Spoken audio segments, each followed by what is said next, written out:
다음 아이템은 유호정 기자 준비했죠? 네, 제가 준비한 세 번째 아이템, 박지현 당권 도전, 자격 논란 끝 3일 만에 무산입니다. 이 민주당의 박지현 전 비대위원장의 당대표 출마가 무산됐습니다.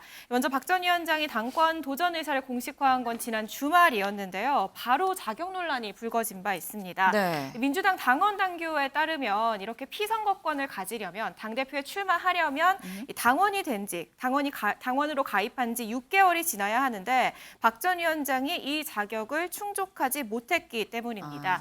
여기에 박 전 위원장은 당원 당규 개정 말고 당무위 의결로 예외로 출마할 수 있다라고 얘기를 했는데요. 네. 이 목소리 들어보겠습니다. 6개월이 아직 안 됐는데 이제 권리당원 여부에 따라서 이거는 당무위에서 충분히 논의를 해서 결정할 수 있는 사안입니다. 당규상에 이미 있는 내용이고 이게 왜 개정 이야기가 나오는지 사실 저도 좀 의문이 들고요. 당에서 결정하면 그대로 좀 따를 예정입니다.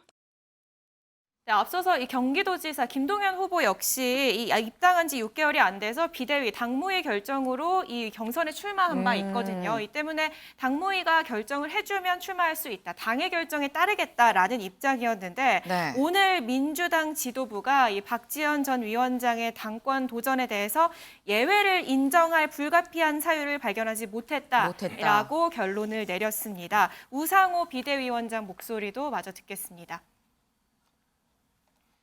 비대위원들은 박지원 전 비대위원장이 소중한 더불어민주당의 인재이지만 예외를 인정할 불가피한 사유를 발견하지 못했다고 판단하였습니다. 따라서 당무위원회에 박지원 전 비대위원장의 출마를 위한 예외의 조항을 안건으로 상정하여 토론하도록 부의하지 않기로 하였습니다.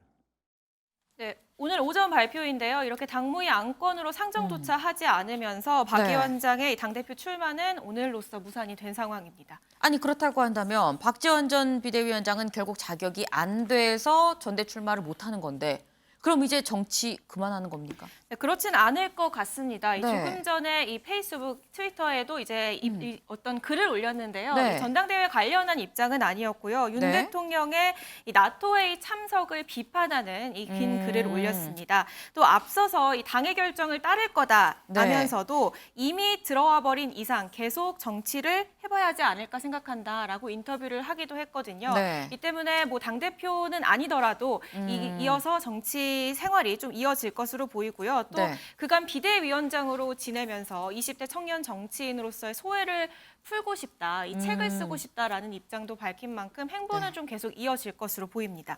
그런데 사실 지금 상황에서 어차피 전당대회는 지금 박 전 위원장이 못 나갑니다. 근데 그렇다고 한다면 문제는 박 전 위원장이 전당대회 뭐 나가고 안 나고가 아닌 상황이 지금 됐어요. 왜냐하면 이 출마하겠다라고 얘기를 하면서 출마의 변으로 밝힌 내용이 이재명 의원에 대한 어떤 평가, 비판이 좀 상당히 있었습니다. 이게 지금 논란이 되고 있어요. 네, 맞습니다. 앞서 당대표 출마 이유를 밝히면서 네. 이재명 의원이 과거와 달라졌다는 생각이 들었다라고 언급을 했는데요. 네. 이 대선 때는 성범죄 문제에 대해서 단호히 대응할 것처럼 했는데 그 이후에 박완주 최강욱 의원의 사건에 대해서는 말을 아꼈다 이런 지적을 했습니다. 박지원 전 위원장의 목소리로 직접 들어보겠습니다. 이제 이분들 청년들 정말 대다수가 나갔으면 좋겠다, 전당대회에 출마했으면 좋겠다라고 이제 강력하게 말씀을 하시더라고요. 그러니까 저라도 이 안에서 버텨내는 것을 보여드리면 다른 청년들에게 귀감이 될 수 있겠구나 이렇게 조금 생각을 했고요. 또 다른 이유는 제가 대선 때 정말 열심히 2030 여성표를 모으기 위해서 뛰었는데요. 네. 근데 대선 이후 지선을 거치면서 좀 이재명 의원이 달라졌다라고 좀 생각이 들더라고요. 뭐 박완주 의원 제명권이나 뭐 이제 최강욱 의원 사건 등에 대해서 거의 어떤 말도 하시지 않았어요. 좀 이게 저는 온정주의라고 생각을 했거든요. 이 온정주의와 이 성폭력 문제를 끊어내야겠다는 생각으로 아무래도 그런 것들이 좀 계기가 되지 않았나 싶습니다. 네, 이렇게 박지원 전 위원장이 이재명 의원과 대립각을 세우는 이 발언이 더 주목을 받은 건 사실 박지원 위원장이 이재명 전 의원이 직접 영입한 인사잖아요. 그렇죠. 이 때문이었는데요. 그런데 이렇게 이 의원과 선을 긋자 친명계 의원들은 이 박 전 위원장을 정면 비판하고 나섰습니다. 김병욱 의원은 이제는 청년 정치가 아니라 자기 정치를 하는 것 아니냐라면서 이준석 대표는 9년 정치하고 당대표 당선됐는데 박지원 위원장은 그런 과정이 없었다라고 얘기를 했고요. 또 이재명 의원의 최측근인 김남국 의원도 이 예외를 특별히 인정해달라라는 이런 입장이 황당하다. 당무위 논의 자체가 부적절하다라는 비판의 목소리를 낸 바 있습니다. 네. 김준일 대표님. 예. 지금 박지원 전 비대위원장 일단 이번 전대를 떠나서 정치는 계속 할 생각인 것 같은데 당내 적이 엄청 생긴 것 같아요. 어떻게 보세요? 엄청 생겼죠. 네. 사실 아침에 이제 그 방송에 나와서 만났어요. 제가 박지원 아, 비대위원장 만나서 네네. 아침밥을 같이 먹으면서 1시간 정도 얘기를 했습니다. 이런저런 얘기를. 다 털어놔 주세요. 네. 예, 예.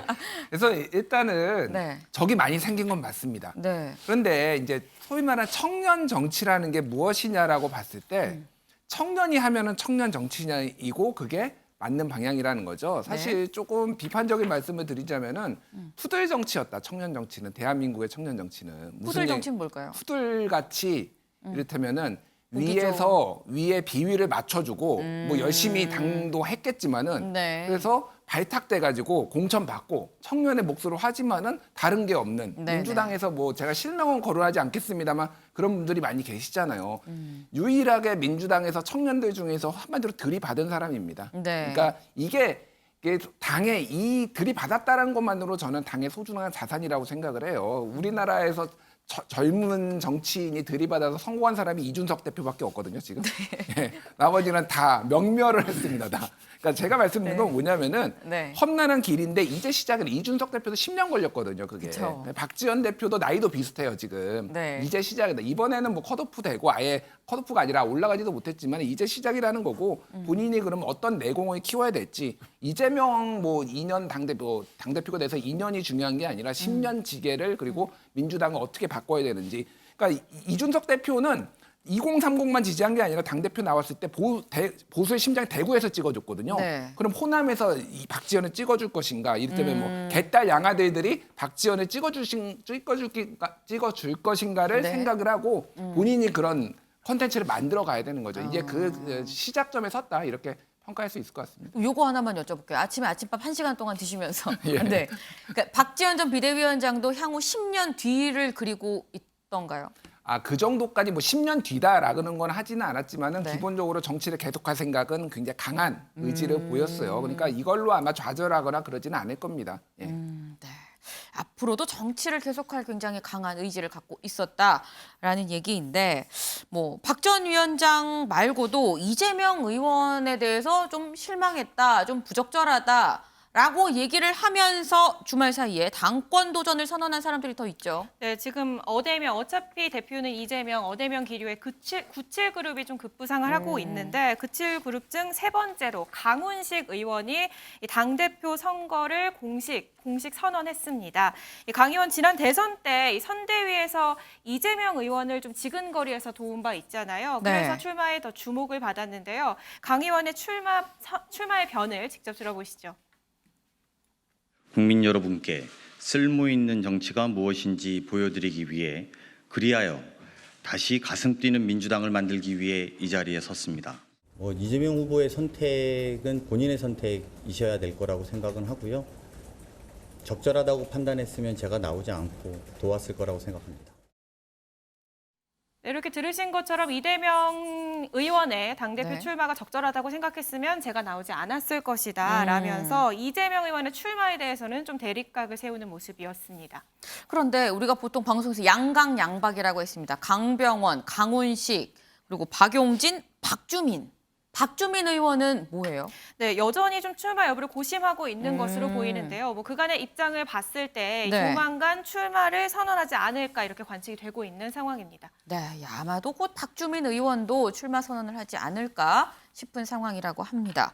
지금 전당대회를 두고 시끌시끌했는데 사실 이 모두의 관심 전당대회 룰이 어떻게 됐느냐였었습니다. 김영 기자, 네. 오늘 룰이 확정이 됐어요. 네, 그렇습니다. 민주당 전당대회 룰이 오늘 확정이 됐는데요. 네. 간략하게 저희가 핵심만 말씀을 드리면은 이 당대표와 최고위원 따로 선출을 하게 됐습니다. 네. 이 더 쉽게 말씀을 드리면 당대표의 기존 강력했던 권한 네. 그대로 유지하게 됐고요. 네. 또 변경된 부분을 말씀드리면은 이 의원 당원들의 좀 비중을 줄이고 일반 국민 여론조사 비율을 좀 높였습니다. 네. 대의원 투표 비율을 45%에서 30%로 줄였는데 네. 이 부분을 그대로 일반 여론조사로 옮겼거든요. 네. 민심을 조금 더 당원들보다 민심을 반영하자는 의견이 수렴이 된 것으로 보이고요. 네. 일단 전준위에서 최종안 의결을 하면은 이 비대위로 넘어가게 되는데 비대위에서 만약에 이 부분 문제 삼지 않고 그대로 받아들이게 되면은 네. 이 7월 중순부터 민주당은 이 룰을 가지고 전당대회 준비에 들어갈 것으로 보입니다.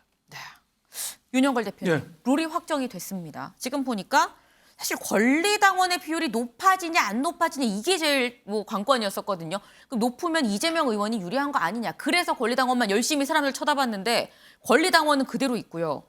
지금 일반 국민 비율이 높아지고 대의원 비율이 낮아졌습니다. 근데 그렇다고 한다면 이재명 의원한테, 이재명 의원이 제일 약간 유력한 상황이기 때문에 이재명 의원한테 유리한 걸까요? 불리한 걸까요? 어떻게 보세요? 원래 유리했는데 더 유리해졌죠. 더 유리해졌다. 그래서 어대명이라는 말 있잖아요. 어차피 대표는 이재명, 어대명. 네. 그게 이제 이대명으로 됐죠. 이대명으로. 이대로 하면 대표는 이재명, 아, 네. 이대명이 된 거죠. 네. 가장 큰 게 네. 국민 여론조사를 10%에서 25%로 높였거든요. 네. 일반 국민은 대통령 선거 출마한 사람을 제일 잘 알지. 다른 뭐 강원식 의원 그분은 이재명 선거 캠프에서 정무조정실장, 전략본부장 정도 했지 일반 그 지명도는 많이 떨어지거든요. 인지도 면에서는. 많이 떨어지거든요. 다른 강병원 의원이라든지 박용진 의원은 뭐 출마하는 대선에 했어서 조금 낮긴 합니다만 네. 그 차이가 많이 나기 때문에 압도적으로 이재명 후보한테 좀 유리하다. 그리고 컷오프도 지금 3명을 컷오프해서 3명이 경쟁했는데 이제 5명이 경쟁을 해요. 네. 컷 1차에서 예선에 떨어뜨려서 5명이 결정하는데 많으면 많을수록 이재명 후보한테 유리하지 않겠어요? 이재명 대 다른 사람이니까 네. 많을수록 이재명 고정표가 많으니까 훨씬 유리하죠. 네. 저는 전당대회 룰 바뀌면은 거의 전당대회는 하나마나 그냥 무투표 당선해도 될 정도로 좀 압도적이고 또 단일성 집단 지도 체제를 유지하고 당대표 권한 유지를 하고 이런 여러 가지 측면에서는 네. 이재명 후보가 대표되는 길을 착착 열어주고 권한도 상당히 몰아주고 처음에 같이 강성 또 초선 의원들도 또 최고위원 또 출마한다고 그래요.